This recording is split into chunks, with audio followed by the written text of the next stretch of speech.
O território da Síria, mesmo com os infortúnios causados tanto pelo abalo sísmico, mas principalmente pela guerra civil que assola o país desde 2011, foi alvo de dois ataques super importantes de grupos, eu diria, opostos.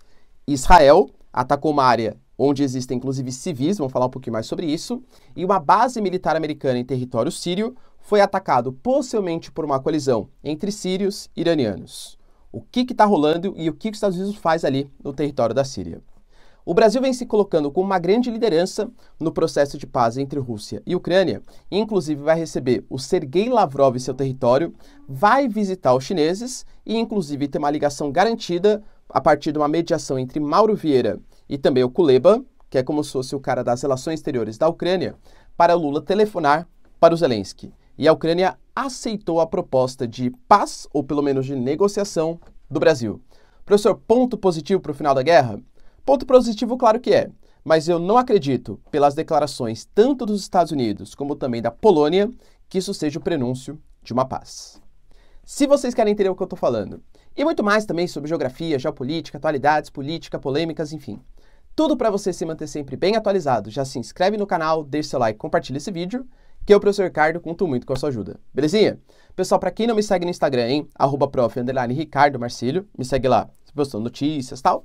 E claro, pessoal, se você quiser contribuir financeiramente aqui para o canal, seja membro, que isso ajuda bastante, afinal é o meu trabalho, ou faça uma contribuição via chave Pix também, pessoal, sensacional para apoiar aqui eu produzindo conteúdos diários. E caso você queira ter acesso ao curso mais completo de Geografia, Geopolítica e Atualidades do Mercado, hoje é o último dia com preço promocional de pré-lançamento, pessoal, link na descrição. Eu tenho certeza que vocês não vão se arrepender. O custo-benefício é muito grande, menos de 70 centavos por dia, aliás, bem menos, tá? Você consegue ter acesso à plataforma mais completa do Brasil. E contato comigo ali direto, professor. Tamo junto? Geopolítica e Geografia, galera. Plataforma Ricardo Marcílio. Tamo junto? Então, bora lá pro vídeo, ó. Seguinte, a gente tem a Síria, ela foi alvo de um abalo sísmico gigantesco, né? Pegou o território da Turquia, da Síria e tal, mas eu diria que fatores naturais, claro que são extremamente preocupantes, mas os fatores sociais e políticos, eles são ainda mais. A Síria atravessa uma guerra civil desde 2011, causada ali, né? Por conta da Primavera Árabe, o Bashar al-Assad tentou reprimir as manifestações, os rebeldes tentaram tomar o poder. Ao mesmo tempo, vem o ISIS, começa a atuar naquela área também, e aí houve interferência de todas as grandes potências. A Rússia interfere, aliada do Bashar al-Assad, os Estados Unidos, alegando uma defesa de uma suposta democracia, ajuda o Exército de Libertação da Síria a lutar contra as tropas do Bashar al-Assad. Ao mesmo tempo, pessoal, o ISIS, que começou no Iraque, ganha força na Síria, e a Síria vira um caos político, com uma série de agentes envolvidos, inclusive os curdos ali, tá? Bom, a partir dessa guerra civil, a gente teve, principalmente da metade para o final, os Estados Unidos fazendo uma aliança com os curdos, que ali vivem, né? Principalmente na porção mais ao norte da Síria. E óbvio, pessoal, os Estados Unidos, ele alega que ele quer preservar a democracia no país, só que a gente sabe que a Síria é o coração do Oriente Médio. Futuras rotas de gasodutos, oleodutos, passagens comerciais passariam pela Síria. E a Síria é uma grande aliada da Rússia. Então, para os Estados Unidos, seria super interessante derrubar o Bashar al-Assad ali do poder. Essa aliança que ele fez com os curdos permitiu que os Estados Unidos, por exemplo, tivesse uma série de bases militares instaladas pelo país, principalmente nas regiões controladas novamente pelos curdos e também onde existem, coincidentemente, claro, né, algumas reservas mais produtivas ali de petróleo, por exemplo, Alepo. Ao longo de toda essa ocupação dos americanos no território da Síria, tiveram várias denúncias, tá? Como, por exemplo, que os americanos estariam roubando petróleo, praticando saques, colaborando ali para aumentar o caos político, para que o Bashar al-Assad seja derrubado do poder, ou seja, instigando a violência no país. É óbvio que o Bashar al-Assad não é o bonzinho da história, que o Irã, que é um grande aliado da Síria, também não é o bonzinho da história, bem como a Rússia, que também apoia o Bashar al-Assad, sabendo que ele tem uma série de traços ditatoriais também, não é o bonzinho da história, tá? Mas a Síria é um grande aliado do Irã. E existem, claro, pessoal, formações entre os iranianos e os sírios para atacar essas posições onde existem as bases militares americanas, alegando que é uma invasão injustificável, que a ideia era acabar com o ISIS, já foi acabado, em tese, né? Não existe mais uma área territorial tão significativa onde o ISIS esteja, mas as bases ali continuam, novamente, coincidentemente, nas áreas super estratégicas da Síria e onde existem reservas de petróleo. Esse ataque que aconteceu às bases americanas, de novo, não há confirmação, mas é muito provável que ele tenha sido feito por uma coalizão entre os iranianos e os sírios para atacar as bases americanas. Houve participação indireta da Rússia? A Rússia é uma aliada do Irã e da Síria. Pode ser que sim, com logísticas, armamentos. Por exemplo, o grupo Wagner, hoje, óbvio, está muito mais interessado na guerra da Ucrânia, a região do Bakhmut e tal, mas já teve no passado, por exemplo, interferindo esse grupo de mercenários na guerra civil da Síria, tá? Então, assim, as bases militares estão sendo atacadas com a justificativa de tirar os americanos do território dos sírios. A Síria não gosta dos Estados Unidos. Só que, ao mesmo tempo, a Síria também tem rivalidades com os israelenses. Existem rivalidades tanto ideológicas, por exemplo, a Síria, que é aliada do Irã, o Irã utiliza, por exemplo, o território da Síria para fazer uma logística de apoio a alguns grupos que querem destruir Israel. Por exemplo, Jihad Islâmica, que talvez seja o mais importante. A Jihad Islâmica é apoiada pelos iranianos e a Síria, segundo o exército israelense, abriga uma série de milícias iranianas, uma série de áreas, por exemplo, de redutos, onde você guarda armamentos, tal, que os iranianos utilizam como base para apoiar os palestinos que são contra a existência do Estado de Israel. Como a gente tem hoje Israel com Benjamin Netanyahu, muito apoiado por essa direita mais belicista, anti-palestina, na figura do Ben-Gvir, por exemplo, que talvez seja a grande liderança desse movimento, Israel venha tomando atitudes mais perigosas, mais belicosas, mais fortes aí contra os palestinos. E dessa vez fez um ataque em Damasco, ou seja, na porção ali mais importante do território da Síria, inclusive em áreas de civis. Isso segundo a agência síria, tá, de notícias. Isso não foi confirmado pelos israelenses ainda, esse ataque, mas a Síria alega que fez um ataque na região de Damasco, numa área onde moram civis, uma área residencial. Ou seja, Israel atacou civis na Síria. Professor, por que Israel atacaria civis? Israel alega, não dessa vez, né, mas os outros ataques que aconteceram, que essas áreas residenciais, os civis, eles são usados como escudos humanos pelos iranianos e pelos sírios. Ou seja, o Irã sabe que se colocar a região numa área somente militar, numa área desocupada, Israel atacaria muito fácil essas posições. Então o Irã coloca os seus armamentos, as suas tropas e sua logística na área misturada ali com civis para realizar, para proteger, né? Para que Israel, se atacar, mate civis e seja punido ou pelo menos condenado aí pela comunidade internacional. Nesse ataque que Israel fez, a gente teve 5 mortos até o momento, sendo 4 civis e 1 militar, e mais de uma dezena de feridos. Lembrando que Israel e Síria também têm um problema muito grave acerca das colinas do Golã. Lá em 67, na Guerra dos 6 Dias, Israel dominou as colinas do Golã, anexou as colinas do Golã, e mesmo com a devolução de uma série de territórios nos acordos de Camp David, acordo de Oslo, enfim, a região das colinas do Golã, super estratégica, região da nascente do Rio Jordão, água é um recurso muito estratégico para o Oriente Médio, ainda não foi devolvido pelos israelenses. Ou seja, Síria e Israel têm rivalidades aí históricas. Um ponto que eu diria para vocês que foi positivo, mas que nem eu falei na introdução, talvez nem tanto, o Brasil ele está conseguindo se colocar como mediador, um possível mediador das negociações mundiais. Lembrando que isso, claro que tem a ver com políticas de governo, mas muito mais uma política de Estado. O Brasil ele sempre se consolidou como um país pacifista, um país mediador. A gente mediou, por exemplo, um acordo ali entre Irã e Estados Unidos em 2015. A gente mediou conflitos, por exemplo, entre Venezuela e Colômbia, num passado quando os dois países não se conversavam e existiam tropas das Farc em território venezuelano, tá? Quase que os países chegaram às vias de fato. Então o Brasil sempre teve esse papel meio de mediador, né? Pois é. A gente teve uma conferência, falei para vocês, né, no vídeo de ontem, uma conferência pela segurança em Munique. E uma série de declarações foram dadas ali. O Brasil teve a participação do Mauro Vieira, que é o nosso ministro das Relações Exteriores, que fez algumas negociações. Por exemplo, Sergei Lavrov, ministro das Relações Exteriores do Brasil, vai vir para o território brasileiro para estabelecimento de relações diplomáticas, relações comerciais. Vai tentar fazer o Brasil não deixar de apoiar os russos, tá? Na prática é isso. E também o Brasil vai fazer uma visita à China. Essa visita, muito possivelmente, com um pedido brasileiro para que a China também participe do papel de mediador no conflito entre Rússia e Ucrânia.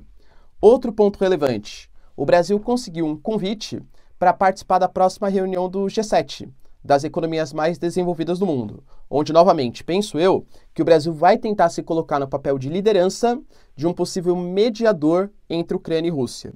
Lembrando que o G7 hoje está um pouco dividido acerca desse papel brasileiro. Por exemplo, o Reino Unido e Estados Unidos alegam que o Brasil não apoia suficientemente a Ucrânia e condena os russos para assumir esse papel de mediador. Enquanto, por exemplo, Olaf Scholz e Macron acham que o Brasil pode sim exercer esse papel e falam que nos discursos que eles tiveram, tá? Na negociação entre Olaf Scholz, por exemplo, e Lula, na negociação, por exemplo, que o Macron teve recebendo Zelensky no seu território, eles não falavam em guerra, em conflito, e eles estavam tentando mediar a paz. E se o Brasil quer exercer esse cargo de liderança pela paz, o Brasil seria muito bem-vindo, tá? Então, até o G7, ele está um pouco dividido. Mas o Brasil ele vem se colocando nessa posição de liderança. E, inclusive, o Mauro Vieira conversou com o Kuleba, que é o cara também das relações exteriores da Ucrânia, e garantiu que a Ucrânia vai aceitar a proposta estabelecida pelo Brasil. O que seria essa proposta estabelecida pelo Brasil, que vai ser votada na Assembleia da ONU semana que vem já, tá? Olha que ponto importante. O fim das hostilidades. Não é a paz, é o fim das hostilidades. Ou seja, a Ucrânia tem os seus argumentos, a Rússia tem os seus argumentos, segundo o Brasil, tá? A gente não pode negociar, ouvir as demandas ucranianas e ouvir as demandas russas se não tiver o fim das hostilidades. Então a Rússia tem que parar de atacar e a Ucrânia também tem que parar de atacar. Isso segundo o que o Brasil está propondo, tá? Aparentemente, a Ucrânia aceitou essa proposta e votaria favorável ao Brasil. O Brasil ele já foi visto com um pouco mais de maus olhos aí no passado recente, inclusive. O Lula falando, por exemplo, que não forneceria munições para os ucranianos foi mal visto pelo Zelensky e mal visto também pelos Estados Unidos e também pelo Reino Unido, tá? Mas acho que meio que já precificou nessa questão, ou seja, tá, o Brasil não vai apoiar diretamente, o Brasil tem relação com a Rússia pelos BRICS, pelo G20, pelos fertilizantes, geopoliticamente está se aproximando dos países orientais, então a gente vai aceitar. O Brasil, nas últimas entrevistas, inclusive, o Lula até vem mudando um pouquinho o seu discurso, sabe? Lembra que ele falava, quando não quer, dois não brigam. Poxa, agora ele já está declarando publicamente que sim, o Putin ele é o invasor, o Putin ele é o errado da história, só que isso não significa que a gente vai sancionar a Rússia. E, aliás, não significa que a Rússia também não deve ser ouvida. Ouvir a demanda da Rússia, ouvir a demanda da Ucrânia em um período de cessar-fogo, tá? Professor, você acha que isso vai dar certo? Olha, embora a gente tenha percebido, né, uma boa disposição da Ucrânia, pelo menos do ministro das Relações Exteriores, eu não vejo essa mesma boa disposição em alguns países ocidentais, tá? Por exemplo, Estados Unidos e Reino Unido, a partir do Rishi Sunak, primeiro-ministro do Reino Unido, e da Kamala Harris, que é a vice-presidente dos Estados Unidos, assinaram uma declaração conjunta com o Reino Unido prometendo mais bilhões ali em favor dos ucranianos, em armamentos, equipamentos, tal.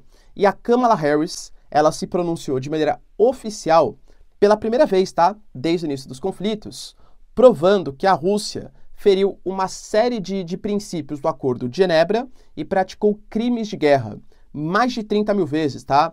A gente pega, por exemplo, a região de Bucha ali, próximo de Kiev, lembra? Quando foi desocupado, as imagens de satélite mostraram, uma série de civis ali e tal.